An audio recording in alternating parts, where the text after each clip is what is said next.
Salve, camaradas, eu sou Antônio Macário de Moura e o nosso tema hoje é o acirramento do embate político que se iniciou logo após o senhor Edson Fachin, ministro do Supremo Tribunal Federal, por abaixo as condenações perpetradas pela Operação Lava Jato contra o ex-presidente Luiz Inácio Lula da Silva. Como sabemos, tais condenações não apenas o retirou da corrida presidencial em 2018, como ainda o trancafiou na sede da Polícia Federal em Curitiba por mais de 500 dias.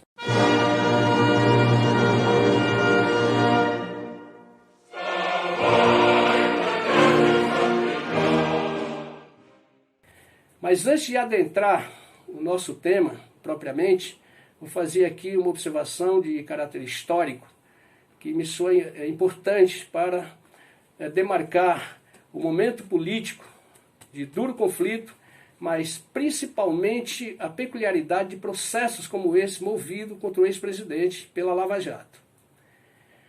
Volume 2, página 266 da biografia de Getúlio Vargas, Lira Neto, nos informa que em 1935, visando perseguir a Aliança Nacional Libertadora, Getúlio Vargas criou a Lei de Segurança Nacional. Na época, a oposição em geral, mas principalmente os comunistas, chamaram-na de Lei Monstro. No ano seguinte, 1936, Getúlio criou o Tribunal de Segurança Nacional. Ainda conforme Lira Neto, a entidade foi presidida pelo desembargador Frederico de Barros Barreto e o procurador Honório Himalaia Virgulino, ambos tutelados por dois oficiais das Forças Armadas, inimigos ferrenhos dos comunistas. O curioso é que em tal tribunal, o julgamento seria regido pelo sistema conhecido na linguagem jurídica como íntima convicção.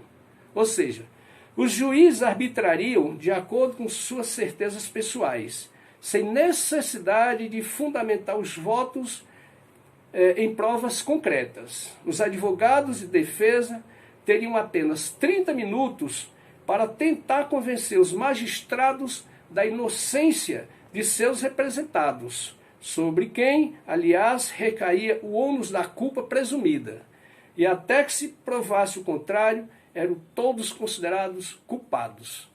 Pelo que foi dito aqui, fica claro que, ao alegar a convicção própria para montar o processo contra o ex-presidente Lula, o procurador de Justiça Federal, o senhor Daltan Dallagnol, não inovou absolutamente nada, a não ser nas imagens lá do PowerPoint. A decisão do senhor Fachin ganhou as manchetes de jornais internacionais, para a bronca da extrema-direita, evidentemente. Mas, para além disso, é importante considerar que a decisão do senhor Fachin é da mais alta relevância, não apenas para o ex-presidente Lula e o seu Partido dos Trabalhadores, mas para toda a sociedade brasileira, tendo em conta que não podemos de forma alguma admitir que a Constituição seja transgredida em nome do objetivo, em defesa do que quer que seja. Quando é desse jeito, corremos o risco de predominar a força dos mais fortes. Como a Procuradoria-Geral da República recorreu, a decisão final sobre a atitude do senhor Fachin vai ser pronunciada pelo Pleno do Supremo Tribunal Federal. Mas temos que considerar que o momento político atual é muito complicado e que a justiça, no geral, reflete as condições do conflito de classe aqui na sociedade civil, de modo que é muito difícil antecipar o que realmente poderá acontecer com a decisão do senhor Fachin de derrubar as condenações do ex-presidente Lula da Silva, restituindo-lhes o direito de atuar na política brasileira. O Partido dos Trabalhadores, sua militância e os movimentos sociais sob sua influência estão otimistas ante a possibilidade de, em 2022, Luiz Inácio Lula da Silva concorrer à presidência da República. Para além disso, o certo é que as forças progressistas têm que fortalecer sua organização para tanger Jair Bolsonaro e sua equipe da presidência da República. Durante 14 anos, a classe dominante brasileira engoliu o Partido dos Trabalhadores, mas visando aprofundar o projeto neoliberal, achou por bem regurgitá-lo. Para tanto, teve ela de ser conivente, inclusive ministro do Supremo, com todas as transgressões da Constituição praticadas pelo senhor Sérgio Moro e os procuradores de Justiça Federal de Curitiba. O resultado disso, no plano estritamente político, foi a vitória de Bolsonaro em 2018. Como este e seu ministro, Paulo Guedes, empurraram a economia brasileira para uma das maiores crises da sua história, mas o comportamento da sua equipe e seus filhos, ligado diretamente aos Estados Unidos, sua política imperialista, já tinham, desde o começo, criado problemas diplomáticos com outras nações. E agora, por conta da gestão da pandemia desastrosa e trágica, frisemos, o Bolsonaro e a política dele vem se tornando não só um párria no mundo, mas um perigo para toda a humanidade. Diante disso, um setor importante da burguesia brasileira parece agora disposta a engolir novamente o Partido dos Trabalhadores para tentar mitigar o desastre em que Paulo Guedes, Bolsonaro e sua família lançou o Brasil nesses últimos 2 anos e meio de governo.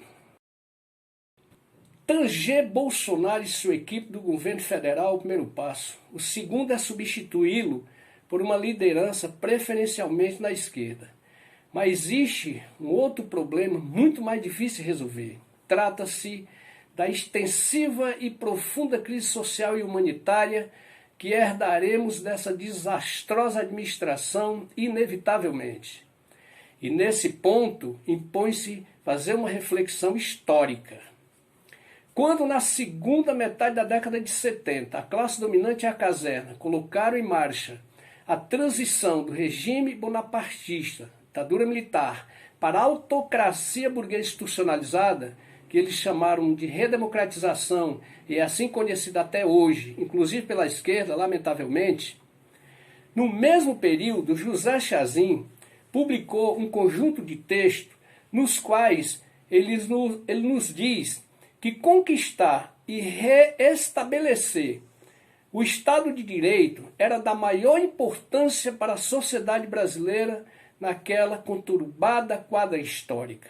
Mas existia um problema de fundo muito mais difícil de enfrentar, que era desmontar o modelo econômico organizado pelos militares, que tinha imposto aos trabalhadores um arroxo salarial brutal, desemprego e fome. Aí sim, de acordo com o velho revolucionário, residia o núcleo do embate, tendo em conta que não é da natureza, tampouco da cultura da burguesia brasileira ceder nesse ponto. Não só isso, nem mesmo debater, analisar a economia, ela geralmente não permite. Isso ficou muito claro no período que vai de 1946 a 64, quando os movimentos sociais colocaram na ordem do dia as reformas de base, ou seja, a luta por redirecionar o modelo econômico, o sistema produtivo para o atendimento das camadas miseráveis e pobres, a única forma de superar o atraso, a burguesia brasileira respondeu com uma brutal ditadura militar. Já tinha sido assim em 1937. Isso porque qualquer reforma nesse sentido fere o tipo de propriedade, os lucros, mas principalmente a relação subordinada que a classe dominante brasileira mantém com o imperialismo historicamente. Visto isso, independente de quem ocupar o lugar do Bolsonaro, e nós vamos torcer e lutar para que seja uma liderança na esquerda, repetindo, temos que colocar na ordem do dia como enfrentar a fome, os salários miseráveis, os desempregos, a questão da segurança, mas principalmente como pôr abaixo a PEC que limita os gastos sociais por 20 anos, como vamos lidar com a Petrobras, o pré-sal, a Caixa Econômica Federal, Banco do Brasil, como vamos tratar a questão do funcionalismo público que está sendo dizimado, salários congelados até 2036. Essas batalhas são essenciais para ser levada à frente se quisermos realmente resolver, ou pelo menos começar a resolver os problemas que aí estão. Nós, na esquerda e de esquerda, temos que ter claro que uma batalha dessa dimensão e com esse caráter confronta o Estado, o governo, mas principalmente a classe dominante. E que temos que fazer de forma organizada, tendo claro que o conservadorismo e a extrema-direita, representado pelo Bolsonaro, mesmo com ele fora do governo e sua equipe, se manterá das classes miseráveis e pobres pela classe média, sabendo inclusive que a classe média, está se armando, aliás, já está armada, para defender os seus ideais. Esse é o quadro através do qual a gente, do Conexão Marxista, vê a situação e indica para o movimento de esquerda enfrentar. Peço aos camaradas que dêem um like, divulguem o nosso vídeo, porque muito ainda vamos ter que debater para melhor enfrentar, com chance de vitória, o pensamento dominante e o reacionarismo que se apropriou do poder e está crescendo na sociedade brasileira. Muito obrigado.